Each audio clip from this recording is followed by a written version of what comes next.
guys, Luke and Sarge here, and welcome back to another episode of the Young Professionals podcast. Luke, who do we have on the show today, mate? Sarge, we're speaking with the very impressive Georgia Borland, who is a business development and marketing advisor at Shinewing Australia, which is a large accounting and advisory firm, and she's working in Melbourne.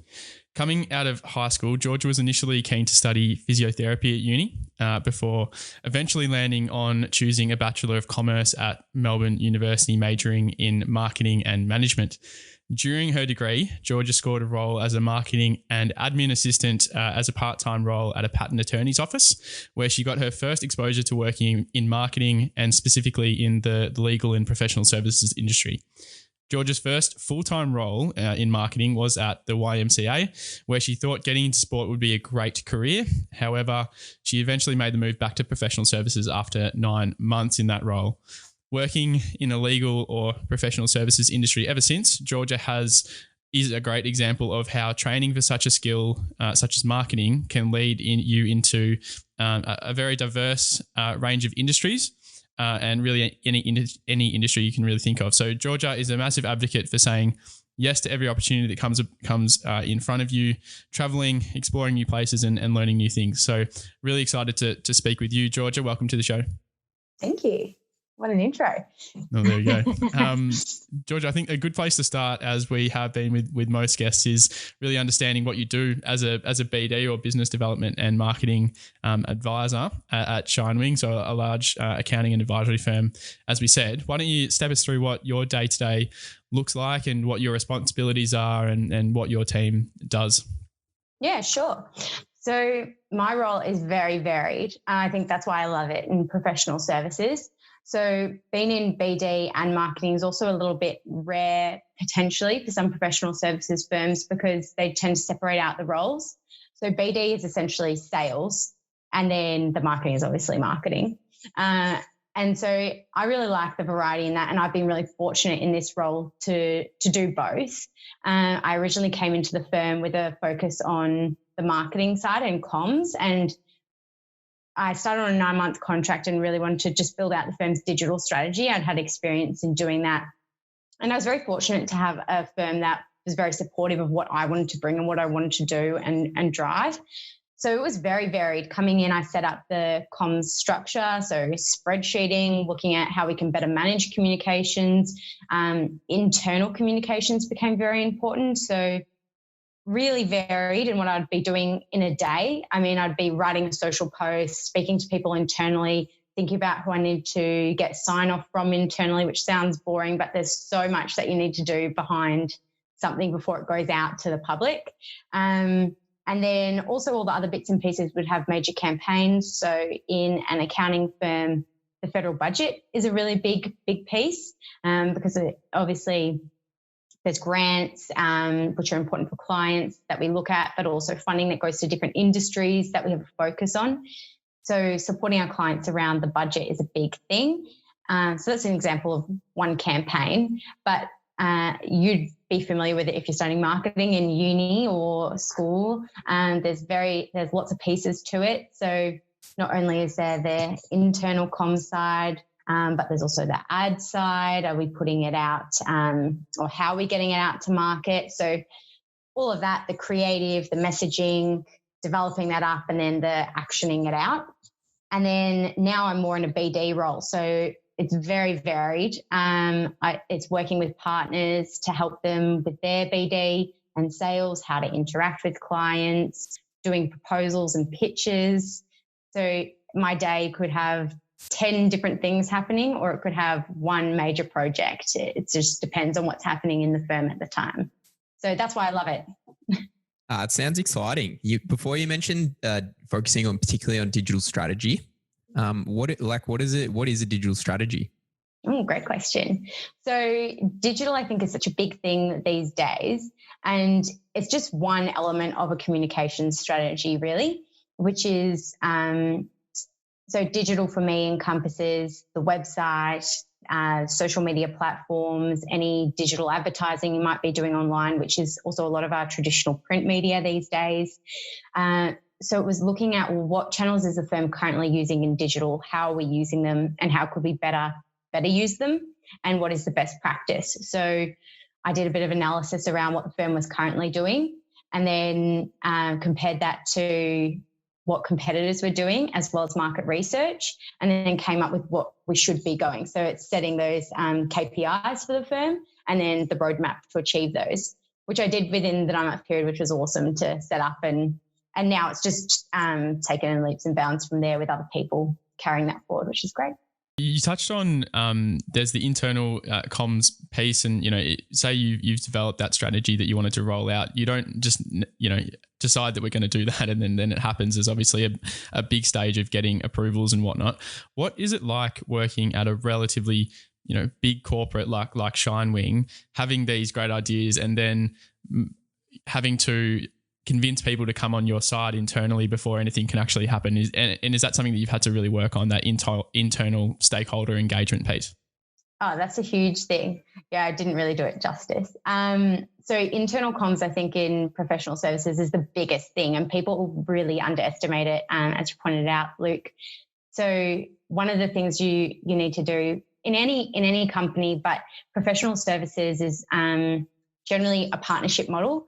And so we have at Shinewing 27 partners at the moment, which is not huge in the scheme of things. I mean, there's firms with 300, but that's 27 stakeholders that you need to keep happy and bring on the journey with you. I'll just jump in there for kids or students that are listening, say, at high school that haven't had exposure to these corporates. So there's normally a general company structure where the understood thing will be like a CEO and a management structure there. But what we're talking about now is a partnership structure. So like law firms and accounting firms where there are 27 effectively business owners that you're dealing with, and you need to basically get their approval before you can do anything, basically. Yeah, pretty much. So that's one of the good things about working in a firm this size is, compared to having 300 partners, you can move a little bit quicker to get that sign off. So there's a lot of influence. It's a lot of internal conversations. So, usually that'd be walking around to people's offices, having a chat. And that's what I like about it, is that interpersonal side. But also the other part now in COVID is Zoom conversations popping up on people's screens, setting up those meetings and really thinking through before you action anything, who else needs to know about this across the firm or the company. So that's why internal comms is such a big thing. We can't put something out on social media about a partner or something the firm is doing without the key people internally knowing about it first. You want to give them the heads up so they can make the most of it, but also not be shocked when they're seeing something online. So it's a huge thing in professional services, and yeah, the strategy behind it is something that keeps developing and will keep evolving over time, I think. Luke and I definitely resonate, or that definitely resonates with Luke and I, both working in professional services as well. When you talk about internal comms, is that something that you studied at uni, or you did a particular subject to learn about how to do that? No. Uni was interesting because doing marketing and management, and particularly at Melbourne where there's a big focus on accounting and the numbers side, then the marketing course is all really product focused. And there is some subjects called services marketing and communication subjects, but it's all really focused on product marketing. So then to go into professional services, it's still the same principles, but applied in a really different way. So there wasn't really a subject for it. It's something you sort of learn over time. And it's something that in my role at HR Legal, that was a really small firm. And so, you could shout something out to the office and it's done. Whereas at Shinewing, it's one of the big things that I've learned along the way is how important it is to bring people on that journey with you internally as it is externally. And on that, how did you learn, or how do you continue to learn how to effectively communicate with people internally when it's such a big part of your role? Yeah, great question. So I'm really fortunate, I think, in all my roles with who I've worked with. And so I went from working in a firm by myself as the only marketing person, which was really, really fun in its own respects, and learned a lot, to working in a marketing team. And I learned in different ways in both those roles. So one when I was working by myself, it was a lot more research, whereas now I'm really fortunate with who I work with and their experiences. And I think that's something really important for anyone looking at their career, is knowing if you're in the right company for you and who you're working with. And so I've got a great head of business development and marketing who I continuously learn off and has a wealth of experience, which is fantastic, as well as managers in the team, but also the more junior members of the team. There's still things they bring in. I mean, either just coming out of uni, they've got new tips or just different ways of thinking. But not just within the BD and marketing team or business development and marketing team either. It's across the whole firm, and whoever you chat to, you tend to pick up bits and pieces from other people and learn things along the way. So it's definitely an evolving journey. On that, Georgia, I think a lot of people might have heard of BD floating around, and maybe even business development. Do you want to just run through exactly what that is, and particularly in professional services, like a lot of them are selling their time or their expertise rather than a product, like you touched on. How do you go about developing that business for them? Yeah, sure. So business development, I remember first when I worked at Freehills Patent Attorneys, and they asked the question, who knows the difference between BD and marketing? Because they brought on a new marketing manager, and everyone was like, oh, I don't know. And they are really separate the more you gain experience and look at it. So business development is really a sales role. And in professional services, it's really interesting because you tend to be behind the scenes. So, in another firm where you might be on the front line doing business development, going out, meeting new people, onboarding clients, you're coaching other people in how to do that. So there's a number of ways we do it. At the moment at Shinewing, we're developing up the business development L&D program, so learning and development program, which is really interesting, and looking at the 4 key steps of a sale. So from prospecting all the way through to pitching. And then obviously there's a whole range of things in there. We also do client planning, so working with partners and people across the firm and even the client to work out how we can best service them, which is a big part of it, because if anyone's studying marketing, it costs a lot more to get a new client than retain one. So that's a really big focus for us. And then it's also one-on-one coaching. So just having a conversation with someone to support them in servicing client or contacting a pursuit. So somebody they want to work with, identified they want to work with. So a whole range of ways. And then there's the marketing side. So just supporting them in having materials to go out and reach out to contacts and people, build up their own personal brand, which is a really big thing that I'm not sure if you've spoken about on the podcast before, but we can go into it a bit if you want to. Yeah, absolutely. On personal brand, I think is something we might not have touched on as much as we would have liked, because I think it's a huge thing. Could you take us through your take on personal brand and how you can really push that? Yeah, sure.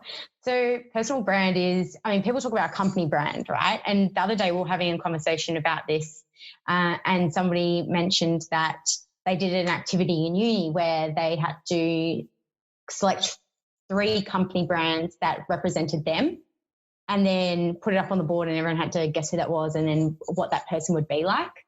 So I think that's a really cool activity to sort of flesh it out. But to me, personal brand is what you put out to the market and how you're perceived by the market, and whether that's people in your company, in your network, your friends, your family, it's everywhere. And it does become tied to a company when you work in it as well. So right now, even though I'm talking on behalf of myself, I'm still representing Shinewing Australia in some respects.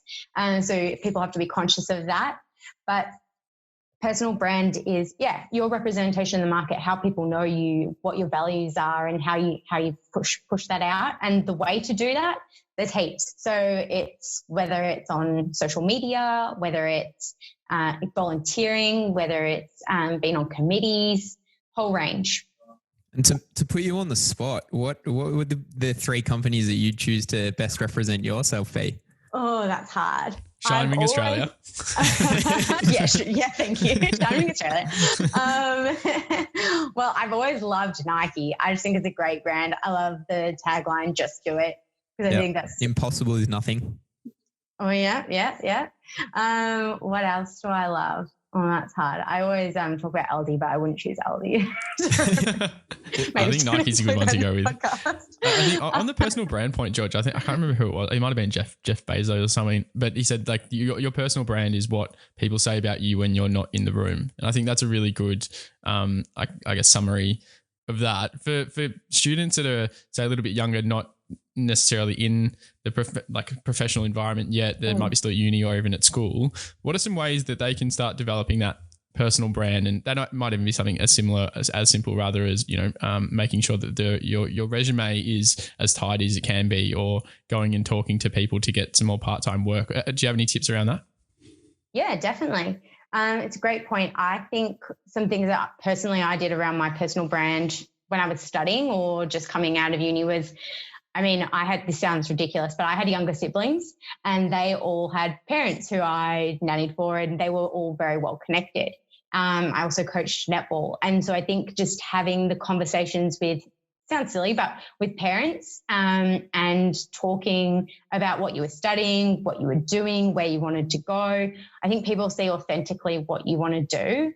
And that was one thing that really helped me. And it's actually how I ended up getting a nannying job and then landing my first job in Freehills Patent Attorneys. So I think that's a really big thing you can do. So it's really putting yourself out there, being driven, having the conversations that matter, and not being scared to say what you want to do and achieve. It sounds like there's a little bit of a story there to you securing your first job at the patent attorney's place. Do you want to take us through that? Sure. So I was nannying for my youngest sister's friend. So I was looking after their two girls, and their mum was a HR manager at Freehills Patent Attorney. So working there all the time, there became an opportunity to basically help her out with some HR filing. So I said, yeah, sure, I'd love to do it. What a great step in. And this is when I was doing my Bachelor of Commerce. So I got to go into that office just casually. I went in about once a month and then had great conversations with the people around there, and people would pop in and say hi, and she was fantastic in introducing me to people. And that's how I then ended up getting a part-time role there. Something came up where their admin assistant had left. She'd finished her degree. And so I got to step in and take that role, and it was a fantastic first role to have at a professional services firm. So, hopefully that's enough of a story for you, but it just shows you how networks really do help. Yeah, no, I think it's a great story, and it's a good example of something that a lot of people on the podcast so far have spoken about. And it's exactly what you said, tell as many people as you can without being greasy or anything, but what you're interested in and what you're trying to do. And the more people that you meet, the higher the likelihood is that someone is going to say, oh, actually, I've got an opportunity, or I know someone, or I can point you in the right direction. So I think it's a really good example of that, particularly. Georgia, do you want to, let's bounce back to when you were at school, and we touched on in the intro that you were coming out of high school thinking that you were going to get into physiotherapy or the health sciences. Do you want to talk us through what the thinking was there, and then why you decided to go into commerce and kind of lead the path that you have now? Yeah, definitely. So I sort of came out of year 11 or went into year 11 thinking I love sport and I loved biology. I thought it was really interesting. I'm shocking with blood. It makes me pass out. So I was like, no way could I be a doctor or nursing. Maybe physio would be cool. I've always liked sport, been active. So I thought physio would be great. So that's how I set my, everyone talks about their goal for their ATAR. So that's how I set my goal and went, screw it, I'm going to get this score. That's what's going to get me into physio and going to do it. And then I remember having this conversation with the head of the senior school, who didn't know me very well, and was like, oh, have you thought about your ATAR score? I was like, yep, I'm going to get 95. He was like, yeah, right. I was like, right, I'll show you. So that whole year I basically, and so many people do, so worked really, really hard. And I got the score to get into physio. And I was chatting with my dad, who I speak to a lot about these things. And he's like, oh, do you really want to do physio? And we went to all those open days and whatnot. And physio is still a great career, don't get me wrong, but I like variety. And I think I didn't really know that about myself at the time. I should have, but Dad did, and goes, yeah, I think you might get bored. And so then I was looking at doing a Bachelor of Commerce double degree with sports marketing at Deakin, and kept having conversations with Dad, and he's like, well, you can get into commerce, maybe do that, give you a bit more variety. And so that's what I did. I ended up, being heavily influenced by my dad, but I'm so glad that I was pushed outside my comfort zone and going to the city every day, which sounds silly, but from living in the little Camberwell bubble to then going to the city every day, which now I don't think much of, was a big thing. And I think doing that really broad degree was fantastic for me, and just having different opportunities. And commerce, I think, was quite fortunate in that it's one of those degrees that you don't have to do for, 5-10 years before you can have a job. I was working in a part-time role while I was studying. So I think, for me, it's not really where I thought I would be when I was in year 12 or year 11, or even as I was studying, I still had sports marketing as my goal. But it's definitely not where I ended up, and I'm kind of happy about it. Yeah. On that, Georgia, you said that it was a bit difficult to make the transition from school to university. How did you go about getting comfortable with that and actually making that transition? Yeah, great question. It feels like a while ago now.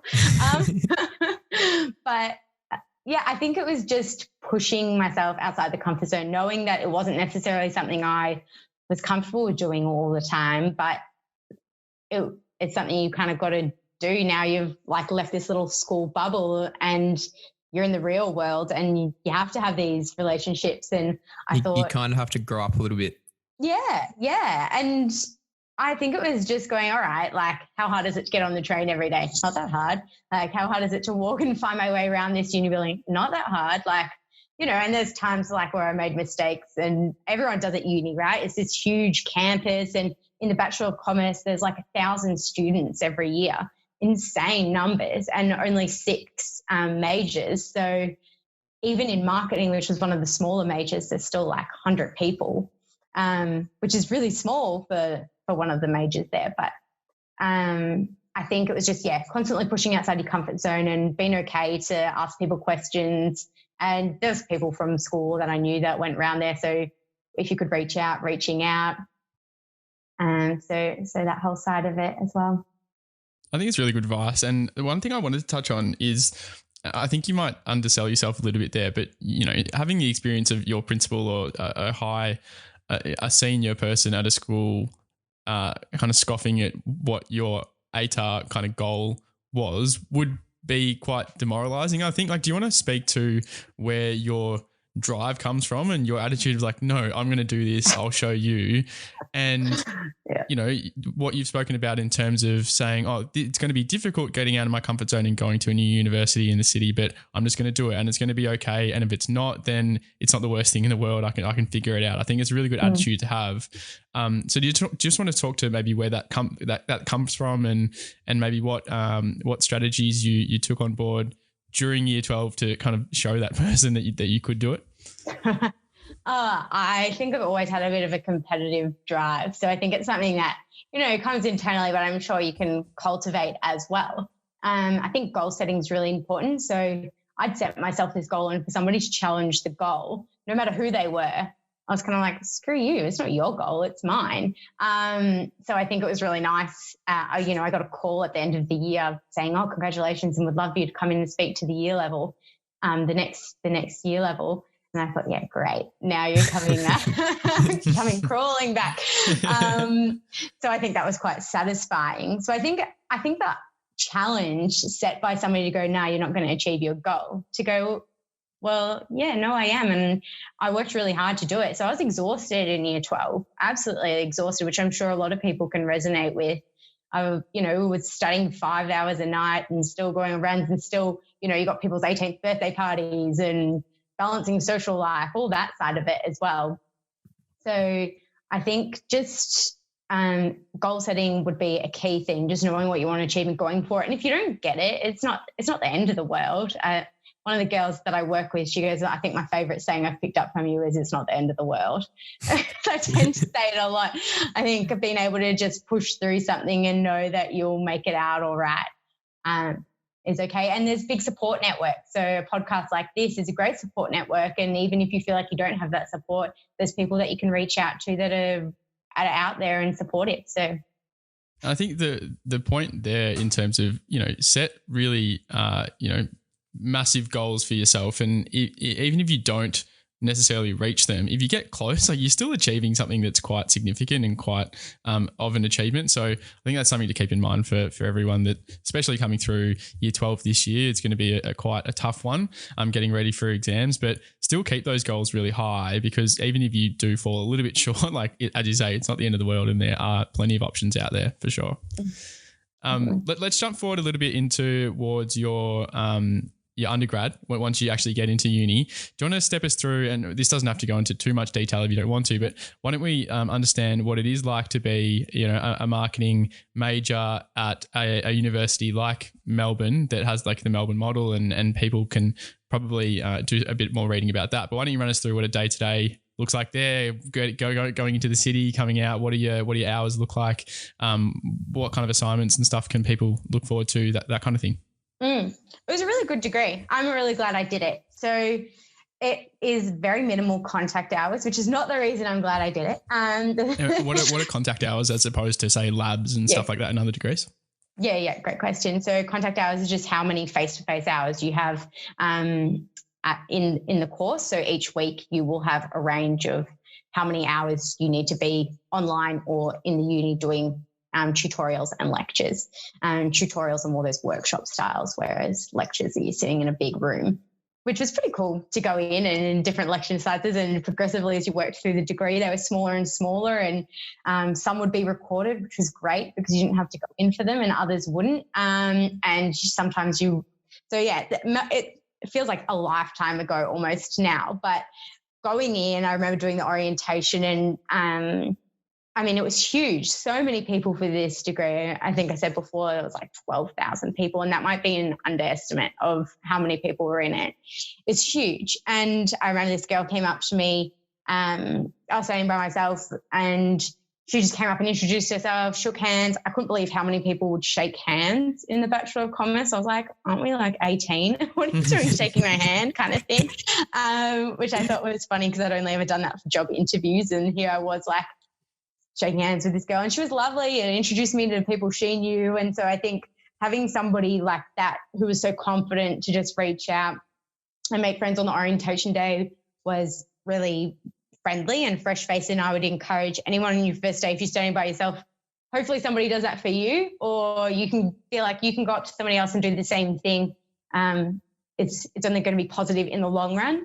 And get involved at the start. I didn't go on all those uni camps. It's kind of not my thing, but some people did and absolutely loved it and got into that side of uni, which is really positive. But yeah, then uni is just this big world. So I remember doing the timetables, and at Melbourne, they have a day where they release it. So you rush to try and get the times that suit your schedule.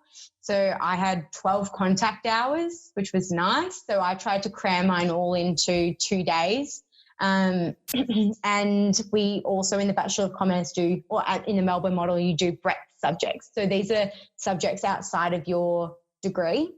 And so the first year of my degree, I did 2 science subjects because I'd done them in year 12 and went, they'll be easy. And I did better in those than I did in my commerce subjects. But it was nice because I knew quite a few people doing those science courses as well. So it was a nice way to meet different people or other people that I knew. And then in the second year, I got to do some really cool subjects. Melbourne offers some really great breadth subjects, and they were learning through sport and recreation. So I did a fun run. I did a 3-day hike in Wilson's Prom. And so they were just really fun, different subjects, different people that are into similar things. So you tend to get people that are, looking at similar interests outside of what you're studying, which is nice. But it's a big world, and you end up running from one end of the campus to the other if you've done a breadth subject. And if you've been to Melbourne Uni campus, it's huge. And the whole campus is in this beautiful fence, and then the Commerce building is at the other end outside the beautiful fence, but it's all nice and modern.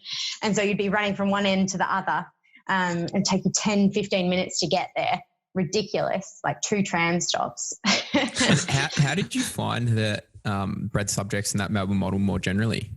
Yeah, I mean, I didn't experience anything else, right? So I have nothing to compare it to. But True. I mean, for me, it worked really well. I liked being able to, as I said, I like variety. That's just my personality. So for me, it was good. And also having the minimal contact hours was positive, because when I was studying, I was also coaching netball, I was working, I was nannying. So I think to balance all those things was really positive for me, and I'm glad I did it that way. On that point, Georgia, what else were you, and you touched on nannying and coaching and stuff, but I would assume that they were more than just part-time roles. Did you learn particular skills during those experiences that you're still applying today, or even, at uni? And if so, what were they, and what would you kind of recommend that people, grab up if they can when they're at school or at uni?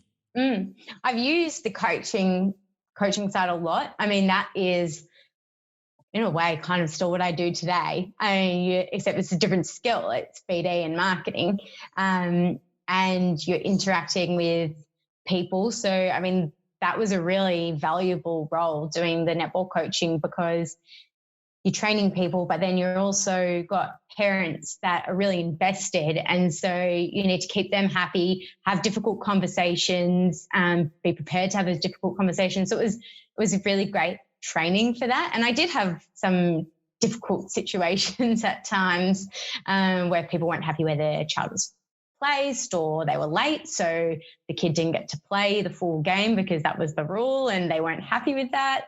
There's all those bits and pieces that you had to deal with that I still apply today.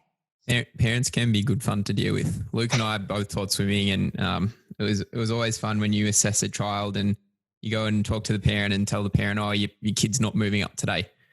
And then they kind of look at you and go, like, why? Like, why not? Yeah. And you take them through the process and you say, oh, they're not doing this, they're not doing that. We need to work on these things. Like, they're not, you'd think it's an easy thing to do, but it's not. You're right. It's hard conversation, but you kind of go into it with a bit of a plan in your head, or once you've done it a couple of times, you can learn how they might react. And it's really watching their reaction and then playing off that, which I think is still something you do in the workplace or in uni or wherever you are. I mean, in uni, you do lots of group assignments. So in the Bachelor of Commerce, they had this big focus on, and particularly marketing, that you'd work in a team all the time. So you need to do team assignments, and they were the pain of my life in uni. But I'm very glad to be working in a team now. So I think uni doesn't necessarily paint the picture of what it's really like in the real world, because in the real world, you're getting paid, and I'm lucky to work with motivated people. Whereas in uni, you start to learn people have different priorities or aren't all as motivated to actually do a good job, which is hard, especially when you're balancing it. So I think an important point I just wanted to jump back on that you made there, Georgia, is that you've got all these, say, roles like coaching or working in retail, it might have been, or whatever it might be. But when you've clearly reflected on those roles and really nutted out, okay, what are the skills that I've learned that can be applied to the corporate world or wherever you're actually going to work in. But I think a lot of people would not do that reflective piece, and then maybe miss out when they say writing a resume or sitting in an interview or talking to someone about, hey, what experiences do I have? They might say, oh yeah, I coach a footy team or something like that. But then they miss out on going into the details of, yeah, I have really difficult conversations with parents. And I say, if you're a referee or an umpire, yeah, I have to take in 360 degrees of information all the time and make really snap decisions and all that kind of stuff. So I think it's a really worthwhile exercise, even sitting down with your parents or your friends or whoever it might be and saying, hey, I've got these 5 bits of experiences. What skills do I actually do in these every day? And then, note them down so you've got something to talk to. Yeah, definitely. I remember doing that with my my parents, and I would always get my mum to read over every resume I wrote because she was an English teacher.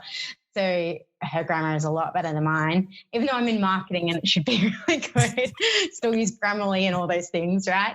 And other people eyes checking. But yeah, I think it's really important to reflect. And it sounds silly, but the the more I've gone through my career, the more you reflect and think about the different things you've done. And I think people do undersell what they do sometimes, and you shouldn't. I'm definitely guilty of it.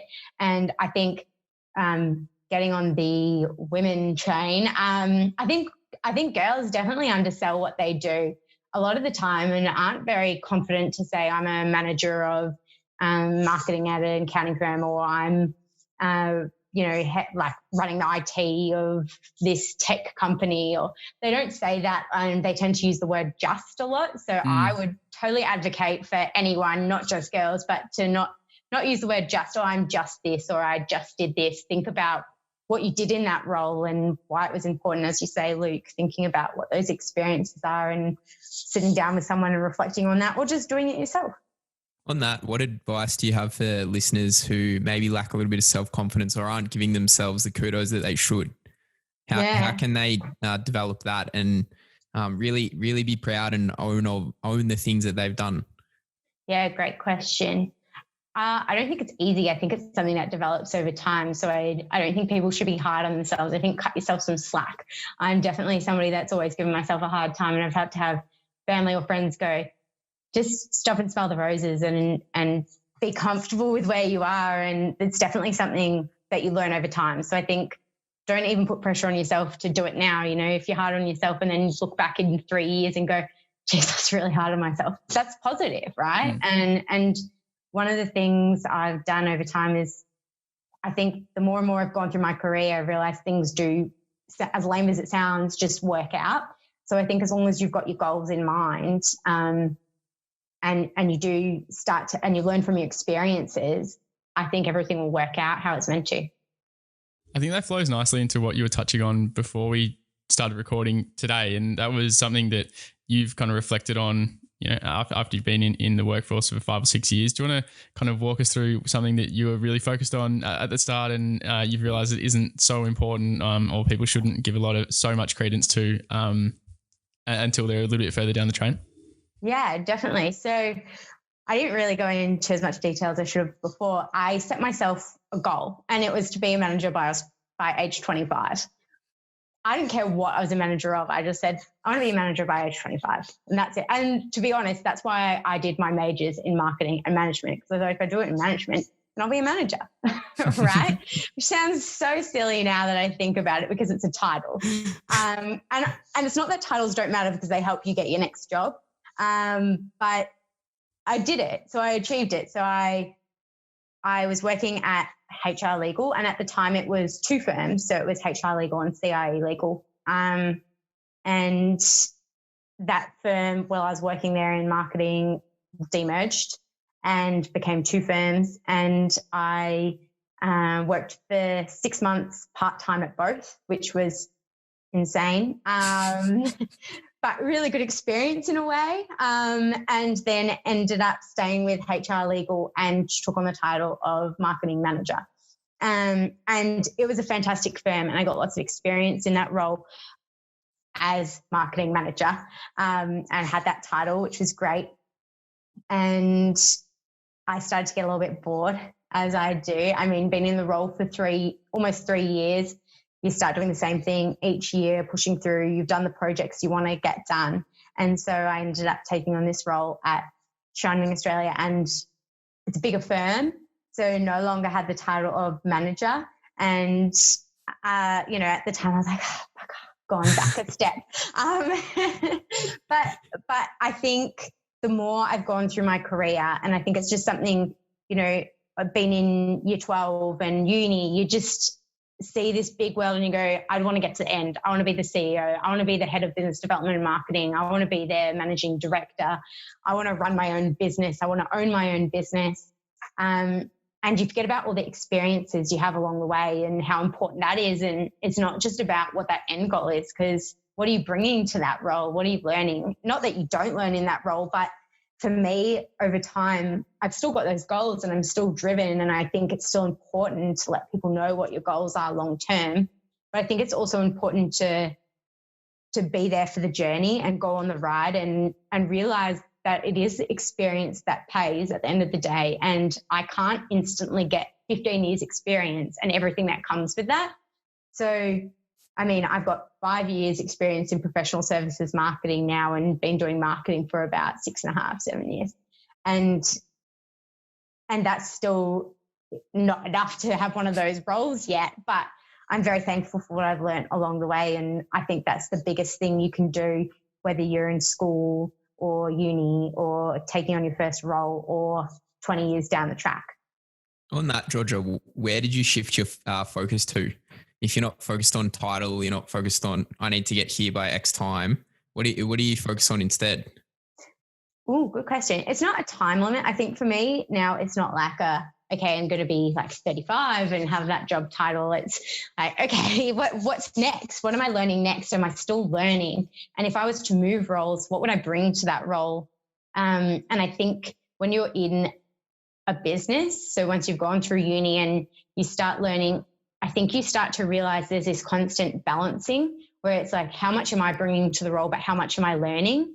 And that needs to either sort of stay balanced. And once you're bringing more to that role, it's like, okay, well, am I going to step up at this company or am I going to move? Or can I do something else outside of work? So for me, that's been where I'm kind of how I measure where I am in my career at the moment. But also I think it's not just about the role I'm currently doing. I've just studied to be a Pilates instructor as well. So I said I like variety. So I'm just doing different things as well. And just it's not all about work as well. I mean, it's really important to me, but yeah, mixing it up.